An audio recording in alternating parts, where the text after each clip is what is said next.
So guys, I spent most of my bank holiday weekend grafting those hours in Call of Duty Modern Warfare 2v2.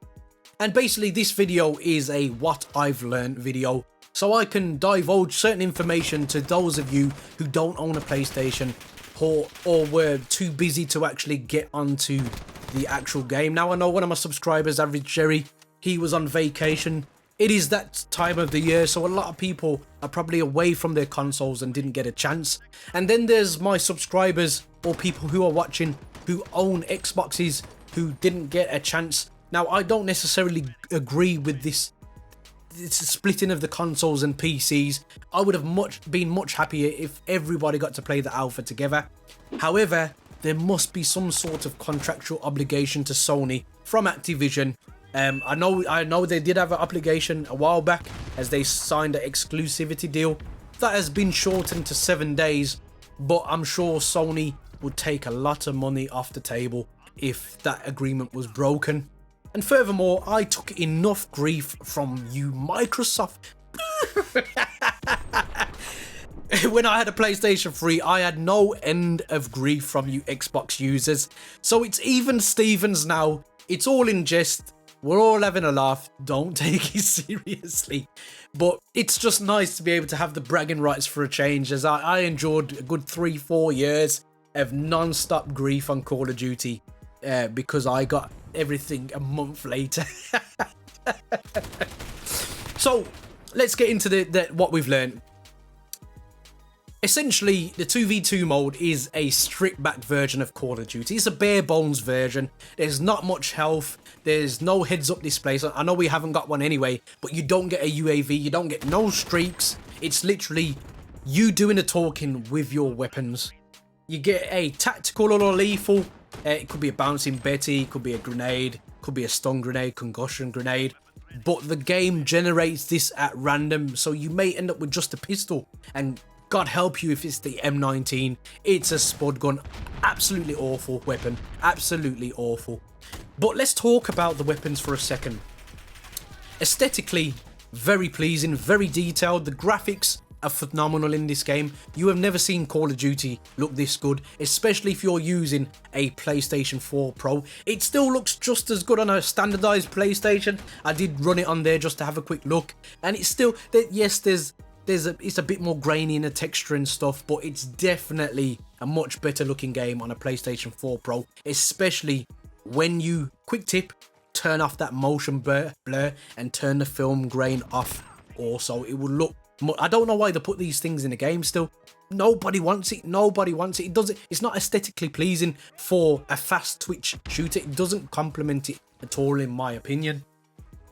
You can actually reload while you're aiming down sights, which is a clever little mechanic in this game. It does need some testing from myself because I wasn't really that confident with it because it was quite new. And I want to see if you get penalised for doing it. Obviously, you're reloading, so you're going to get penalised to a degree, but you can hold down a sight, which may become a problem for some people in this game. That may make the game that bit more slower. I need to check if you can actually run while doing this. You can double run in this game.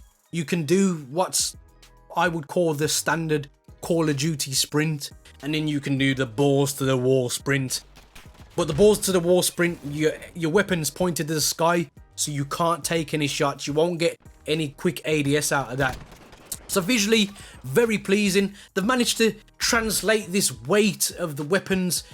Oh, they look very lifelike at the moment. It's quite stunning what they've managed to achieve.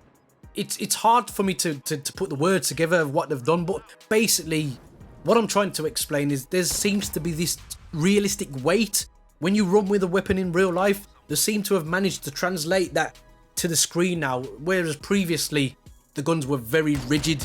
It was very stiff when you ran. It really looked arcadey, whereas this looks very sim-like. In reality, it looks very, very nice.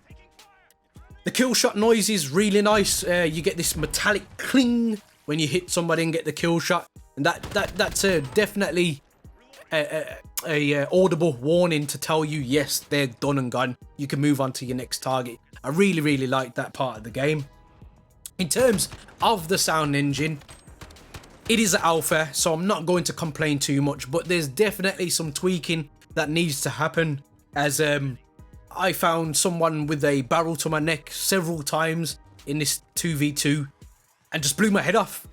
And when I looked at the kill cam, they literally ran over to me and I didn't hear nothing. It seems to be on concrete floors. I've noticed it happens the most. Wood seems to be nice, so whether someone's not turned up the sound properly, I don't know, but I have been following the Reddit, and it seems like Infinity Ward are really on it at the moment, because they've literally listed, a day after the complaints came out, they've listed all the complaints that they've noticed are coming up a lot, and what they intend to do to address that. So that's been very transparent from them, and you already know, guys, if you watch my video, I've already done it. I personally believe they are the best developer that Call of Duty has had. So it's nice to see them really going for it. It seems like they genuinely want this to be a work of art, and they're not at the moment going wrong. Yes, we can talk about microtransactions, but again, that's something that they've done quite tastefully in their game. But that is something that I'm not going to speak about in this video because I haven't experienced them yet. This is about the 2v2 alpha. So we spoke about alpha. The maps, they are pretty unique to this mode. Very nice. But one thing I will say about the 2v2 mode is because there's no real ranking system, no real incentive to play, I did find myself getting a little bored after a while. There was some trash talking. There is in-game chat if you want it. I would love if you was forced to go into in-game chat. That would be very reminiscent of old Call of Duties. And that's something that made this game so addictive, was the bragging rights after you finished the game. So just a little bit about the weapons. We have got plenty of real life weapons in this game. The FAMAS is in here, the Desert Eagle's in here, the AK-47, beg your pardon, I was about to say 74U, one of my favourite SMGs. We've got the MP5, the L86. So just different weapons that different armies use across the world. SAS use the L86. It's a British weapon. So it's nice for me to be able to use that. The Deagle is the most powerful, or one of the most powerful handguns in the world. So it's nice to have that in there. The FAMAS is an absolute beast. The Odin is something I've never really seen before. I've heard of it, but I've never really seen. Quite a special weapon if you can get used to it. The classic, which is the M14, which is a single shot weapon. Very similar and very powerful to how it was in Black Ops 1 and Modern Warfare 3. And the MP7 was, I thought it was very recoil heavy. And speaking of recoil, that is something that seems to be built from the ground up differently in this game. Recoil is definitely quite wild initially, and you'll think to yourself, playing previous Call of Duties, wow, this is just insane. But when you start getting used to the game and you play it for a while, you start realizing that each gun really does have a personality now, and the recoil patterns, they're definitely going to be able to tune these weapons in a different light to what they've previously done. So what have we learned from this alpha then? Well, we've learned that 2v2 can become quite boring. That is very true. But in a nutshell, if this is the bare bones game that we have received of the core game we're going to get, then we are definitely, and I'm very certain when I say this, in for a very special year in terms of Call of Duty. When they said this is a reboot, I can see exactly where they was coming from now, because it's almost like watching a original film done again with the new special effects, and it just looks so visually pleasing. The sound is much better, and the special effects are of a new generation where things, probably you look back, oh, you can see that geezer in the background in a dark suit doing what he's doing now, but now it's CGI and stuff. So COD's 10 years old, over 10 years old now. Modern Warfare 2 came out that long ago. To have a new rebooted version of this game is pretty much a godsend. It's going to be nostalgic, but it's definitely going to be new.